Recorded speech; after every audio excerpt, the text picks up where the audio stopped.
Di mata orang lain, ini hanyalah sekotak susu. Tapi di matanya inilah kunci untuk kabur.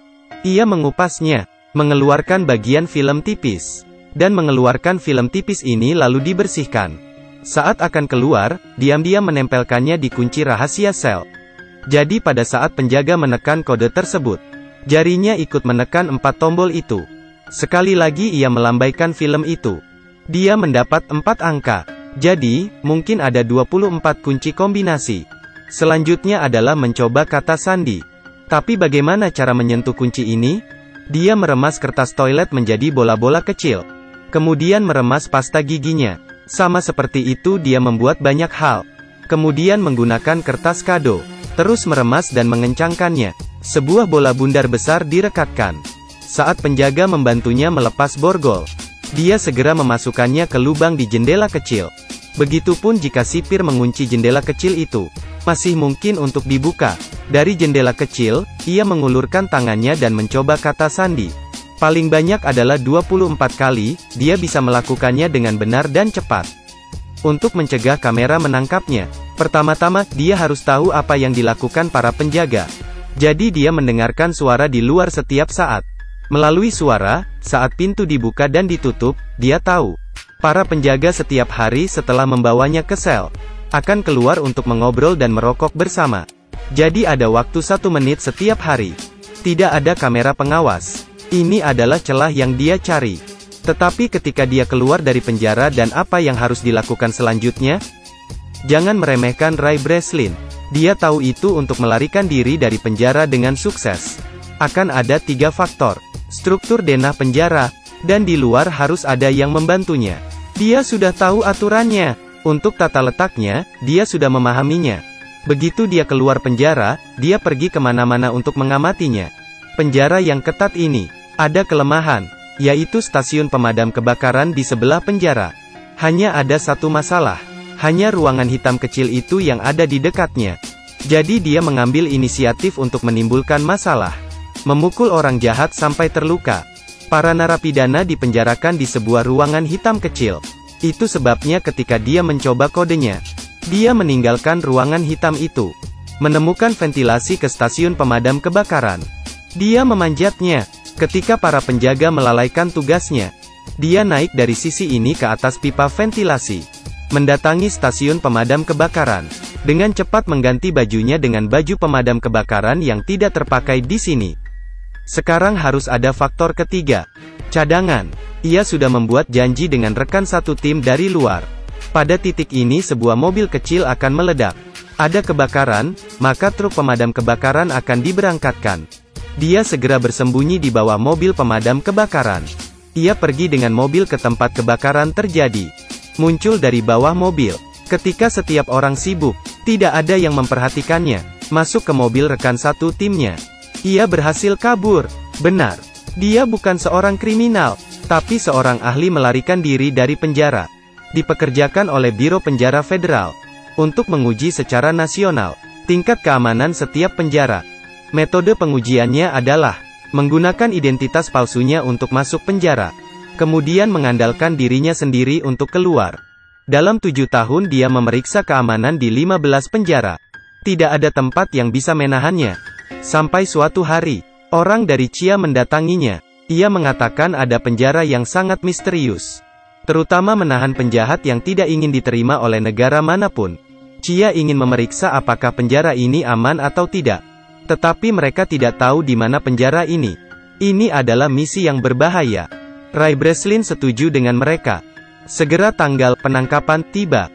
Sebelum berangkat, takut terjadi sesuatu, bawahan juga memberi alat pelacak GPS di lengannya. Baru saja melangkah keluar, Ray Breslin segera ditangkap. Tapi dia tidak menyangka, orang-orang ini menggunakan kekerasan dengan cara yang tidak biasa. Pertama menggunakan pistol untuk menjatuhkannya. Setelah itu semuanya sepertinya sudah direncanakan. Langsung menggunakan pisau untuk mengeluarkan GPS. Kemudian obat penenang dimasukkan ke lehernya. Membuatnya tidak sadarkan diri. Menunggu sampai dia sadar kembali. Dia bertemu dengan seorang kepala penjaga dengan setelan jas dan sepatu kulit. Ray Breslin merasa tidak tahan. Dia berkata bahwa itu terlalu kejam, dia tidak bisa melakukannya. Kemudian memberi isyarat bahwa Sari meminta sipir untuk membebaskannya. Tanpa diduga sipir tidak menyadarinya sedikit pun. Masih menahannya. Ternyata kepala polisi itu bersama satu orang. Ingin merencanakan dan menyakiti Ray Breslin. Ingin menahan Ray Breslin di sini. Terkunci seumur hidup. Ini adalah penjara paling ketat di dunia. Sel setiap orang terbuat dari kaca temper. Narapidana yang ke toilet juga bisa melihat dengan jelas. Tidak perlu menyebutkan tindakan kecil apapun. Sel itu dibangun di udara. Metode penggalian tradisional sama sekali tidak bisa dilakukan. Di ruangan tertutup 100%. Tidak ada yang bisa menyentuh sinar matahari. Jumlah penjaga penjara beberapa kali lebih banyak dari jumlah narapidana. Semuanya bersenjata lengkap. Topeng itu mencegah mereka berbicara dengan penjahat. Ini untuk menghindari tindakan komunikasi pribadi. Penjara ini memiliki ratusan ribu kamera. Ada juga kamera berbentuk lingkaran. Bergerak kapan saja, dapat melihat siapapun yang diinginkannya. Tapi sel ini bahkan lebih menakutkan. Selalu menyalakan lampu yang sangat terang. Jika pernah dipenjara di sini, matamu tidak akan terbuka. Bahkan lebih panas dari sauna. Ini benar-benar penderitaan. Ray Breslin melihat penderitaan di sini. Mencoba mengamati struktur sel. Menghitung cara untuk memecahkannya. Menunggu dia memikirkannya. Dia kelelahan dengan hipoglikemia karena kehilangan darah dan dehidrasi. Tapi dia masih menemukan celah yang dia inginkan. Tidak salah, itu adalah paku keling di lantai. Dia punya rencana. Pembobolan penjara tidak bisa tanpa asisten. Aturan lama, pertama adalah mencari teman baru. Tidak perlu menunggu Ray Breslin tersenyum. Ada seseorang yang datang untuk berteman dengannya lebih dulu. Rekan satu timnya adalah tangan yang berotot. Namanya adalah Emil. Dia sepertinya telah melihat keberanian Ray Breslin dengan jelas. Begitu dia tiba, dia bertanya apakah dia membutuhkan bantuan. Ray bilang dia ingin sepotong logam. Emil mengatakan ini tidak mungkin. Ray berkata jika kamu tidak memberiku, aku tidak akan berteman denganmu. Jadi Emil tidak punya pilihan selain masuk ke ruang interogasi. Dengan panik mengejek sipir di sana. Kepala penjara marah, meminta penjaga menghukumnya dengan siksaan air. Mereka mengambil selang untuk menuangkan air ke mulut Emil. 10 detik kemudian, dia hampir tenggelam. Tapi sekarang dia mendapatkan apa yang dimiliki ruang interogasi. Mengambil tutup lubang. Setelah selesai, dia menyerahkan tutup itu kepada Ray. Ray menganggapnya sangat hebat. Jadi dia bercerita tentang identitasnya sebagai kepala penjara. Dan juga menceritakan pengamatannya, pemahamannya. Ternyata dia tahu, konstruksi di dalam sel sebagian besar lurus ke atas. Bisa dikatakan, sangat mungkin ada tanah. Selanjutnya, suara air terdengar di bawah sel. Dia berspekulasi bahwa ada pipa air di sana. Ini pastinya adalah jalan keluar. Kemudian mereka harus kembali ke sel. Setelah perencanaan, segera mulailah ia mengambil tindakan. Emil bertanggung jawab untuk memulai perang. Ray mencengkeram sepotong roti di tangannya. Dengan sangat cepat petugas datang. Mereka semua dibawa ke sel dengan cahaya terang. Baru saja masuk, Ray segera membuka tutup yang diberikan Emil padanya. Pantulan cahaya yang kuat, bersinar di paku keling. Tunggu sebentar, mengapa hal ini sangat bercahaya? Ternyata dia pernah memolesnya dengan pasta gigi sebelumnya. 10 detik kemudian, 100 derajat Celcius menyebabkan tiang mengembang sebesar 0,03 cm3. Segera muncul, Ray dengan cepat menariknya keluar. Kemudian melakukan hal yang sama dengan 3 kancing lainnya. Selesai. Dia memasukkan roti ke dalam mulutnya. Pada saat yang sama mengisyaratkan perhatian Emil. Emil mulai berteriak. Seperti yang diharapkan, kepala penjara segera menoleh padanya. Ray segera berdiri, menempelkan roti kunyah ke kamera. Memblokir pandangan. Lalu dia membuka lantai itu. Turun ke bawah. Dia turun ke ruang di bawahnya. Kemudian memanjat pipa air. Menunggu dia naik ke puncak. Membuka penutupnya. Keluar. Dia sangat terkejut dan tercengang. Ini tidak di bawah tanah seperti yang dia duga. Tapi itu adalah samudera yang tak terbatas. Dia berada di dek kapal tanker raksasa. Selain itu, ada penjaga di mana-mana. Kabur ke laut? Tidak mungkin kabur. Dia hanya bisa kembali.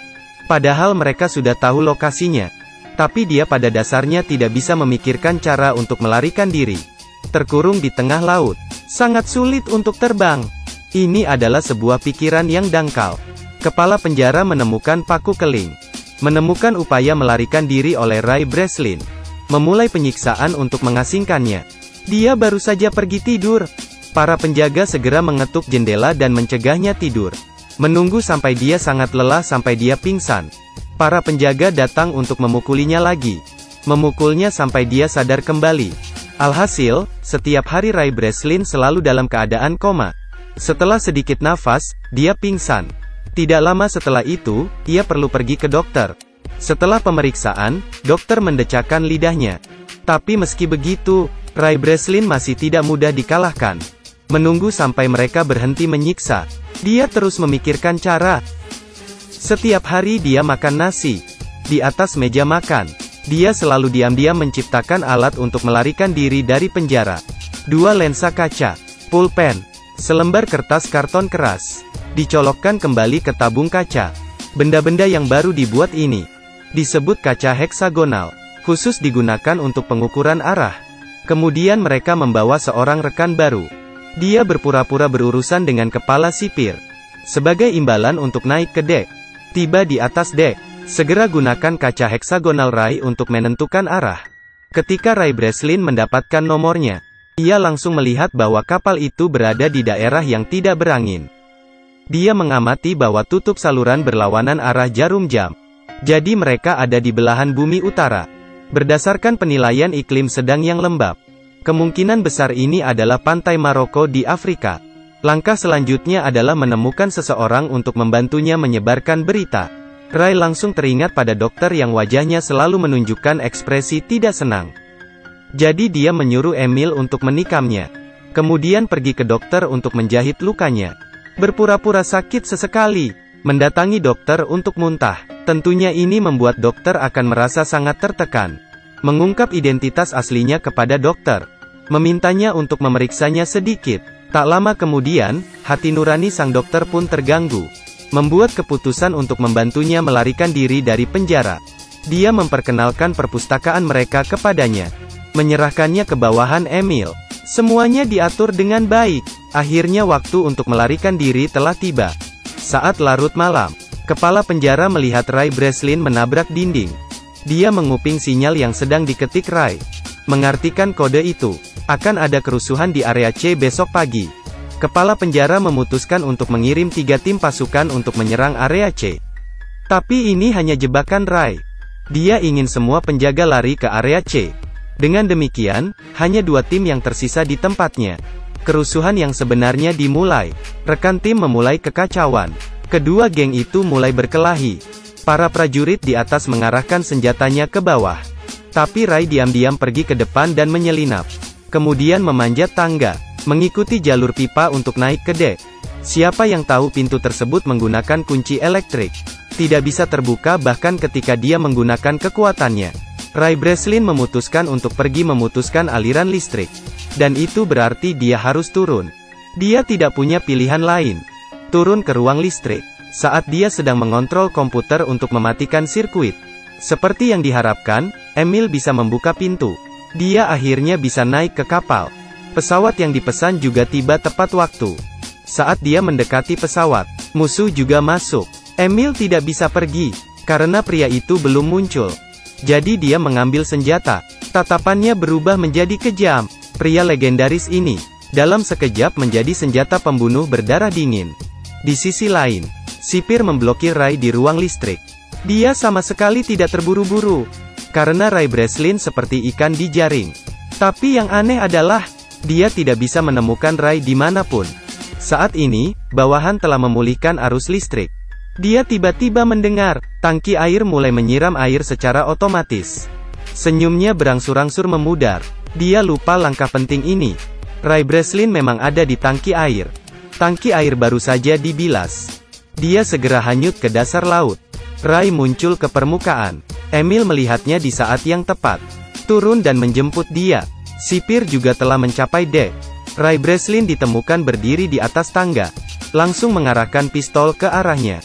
Hidup mati dalam sekejap. Melihat Emil melempar pistol, Ray Breslin menggenggam erat. Dengan segera menembak. Tangki minyak di bawahnya. Kepala penjara menunduk dan melihat.